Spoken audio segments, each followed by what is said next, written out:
जी news channel, सच है तो बोलेगा। वाराणसी में सीएम योगी और मंत्री अनुराग ठाकुर ने रुद्राक्ष कन्वेंशन सेंटर में Y20 सम्मेलन का शुभारंभ किया। यह 4 दिवसीय सम्मेलन G20 के तहत किया जा रहा है। इसके बाद सीएम और मंत्री अनुराग ठाकुर ने स्क्रीन पर G20 का प्रेजेंटेशन देखे। इसमें G20 देशों के युवाओं को पहले सत्र में सीएम और केंद्रीय मंत्री संबोधित करेंगे। 4 दिवसीय सत्रों में डेलीगेट्स को देश और काशी के संस्कृति इतिहास से जोड़ा जाएगा। सीएम योगी ने कहा कि वाराणसी भारत की आध्यात्म, दर्शन, शिक्षा, साहित्य की नगरी है। यह हमारा सौभाग्य है कि बनारस यूपी की प्रमुख नगरी में से एक है। यह कला, संगीत, शिक्षा की नगरी है। भारत के हृदय स्थल के रूप में है। भगवान बुद्ध ने अपना पहला संदेश सारनाथ में दिया था। भारत में 140 करोड़ की आबादी दुनिया की सबसे बड़ी आबादी के रूप में है। देश G20 का आयोजन कर रहा है। उच्च चरित्र के लोग समूचे संसार मानते हैं। हमारे युवा आने वाले समय के नीति नियंता हैं। भारत का इतिहास वीरों और पराक्रम से भरा है। खूब लड़ी मर्दानी कहलाने वाली लक्ष्मीबाई इसी काशी की थी। तुम मुझे खून दो, मैं तुम्हें आजादी दूंगा कहने वाले युवा सुभाष चंद्र बोस थे। भारत के चंद्रशेखर आजाद, भगत सिंह, राजगुरु अशफाक उल्लाह खान भी युवा थे। वीर अभिमन्यु भी युवा थे, जिन्होंने युद्ध में वीरता का परचम लहराया। सीएम ने कहा कि युवाओं की प्रतिभाओं को पीएम मोदी ने मंच दिया। Startup India, make in India का मंत्र दिया।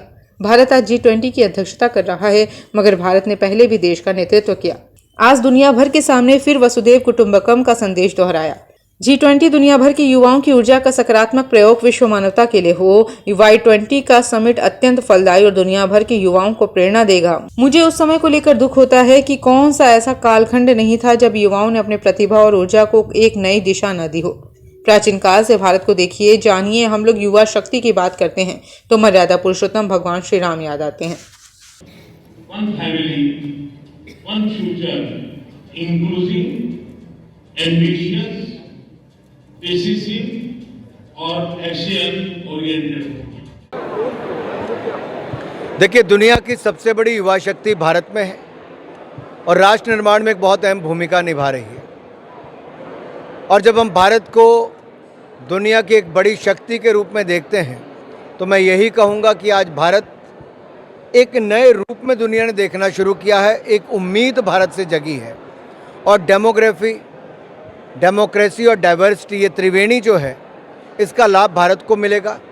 और कोविड के बाद जो न्यू ग्लोबल ऑर्डर बना है, जैसे वर्ल्ड वॉर 2 के बाद बना था, वैसे नया विश्व ऑर्डर जो बना है, उसमें जो जियोपॉलिटिकल इक्वेशंस बन रही हैं वो अपने आप दिखाती है कि दुनिया भारत की ओर एक बड़ी उम्मीद भरी नज़रों से देख रही है।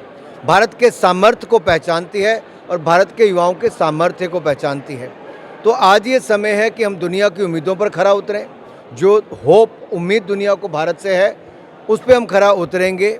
और मुझे पूर्ण विश्वास है, वाराणसी में आज खड़ा हूँ और कह सकता हूँ, माँ गंगा की कसम खा के जो मोदी जी देश की सेवा करने निकले थे, वो ऑपरेशन गंगा से लेकर अन्य ऑपरेशन में हमने देखा कि भारत के हर व्यक्ति की जान को बचाने का भी और भारत को सम्मान हर पटल पर दिलाने का भी मोदी जी ने बहुत सफल कार्य किया है। उनको भविष्य के लिए भी शुभकामनाएं। काशी में आप हैं, धर्म की बात हो रही है, धार्मिक नगरी है। ऋषि सुनक ने कहा, इसको आप कैसे? देखिए, हम इस बात का स्वागत भी करते हैं कि जिस तरह से यूके के प्रधानमंत्री जी ने राम कथा सुनने के लिए आए भी और ये कहा भी कि मैं एक हिंदू के नाते यहाँ पर आया हूँ। लेकिन कुछ लोगों को तो भारत में भी हिंदू कहने पर शर्म महसूस होती है और ये वो लोग भी हैं जो कभी मौका नहीं छोड़ते हिंदुओं को अपमानित करने का। मैं उनसे भी कहता हूँ, दुनिया बदल रही, बहुत तेज़ी के साथ बदल रही है और भारत की इस नई ताकत को पहचान रही है। महबूबा मुफ्ती ने कहा गुलाम नबी आज़ाद को कि उनके पूर्वज जो है वो बंदर निकलेंगे अगर वो देखेंगे तो। इस पर क्या कहेंगे आप महबूबा मुफ्ती जी के लिए? देखिए, राजनीति में हल्के बयान देना उचित नहीं है और वो लोग जो कभी बड़े पद पे रहे हों, मुख्यमंत्री तक के पद पे रहे हों, वो इस तरह की अभद्र भाषा या अशोभनीय बातें करना उचित नहीं है। आप तर्क दीजिए, ये तो सच्चाई कोई झुठला नहीं सकता है कि कैसे गुलामी के समय धर्मांतरण किया गया, ज़बरदस्ती किया गया और इतिहास पे दबाना या उसको भुलाना ये उचित नहीं, उससे सीखना चाहिए और भविष्य में कोई गलतियां ना करे। मान लीजिए विभाजन विभीषिका दिवस अगर 14 अगस्त को मनाते तो पीछे एक ही सोच है कि उन लोगों के दर्द को जानना जिन्होंने विभाजन का दर्द सहा है, जिन्होंने परिवारों को खोया है, अपना सब कुछ खोया है। भविष्य में ऐसी स्थिति कभी ना आए, उससे बचने के लिए विभाजन विभीषिका दिवस मनाया जाता है, ताकि भविष्य में ऐसा कुछ ना हो। क्योंकि उस समय कांग्रेस की गलत नीतियों और सत्ता का सुख भोगने के लिए भारत माँ की भुजाओं को काटने का काम जो कांग्रेस ने किया, वो देश कभी उनको माफ नहीं करेगा। डेंजियो केवल टीवी धमाका। डेंजियो लाया है सबसे सस्ता सबसे अच्छा मनोरंजन।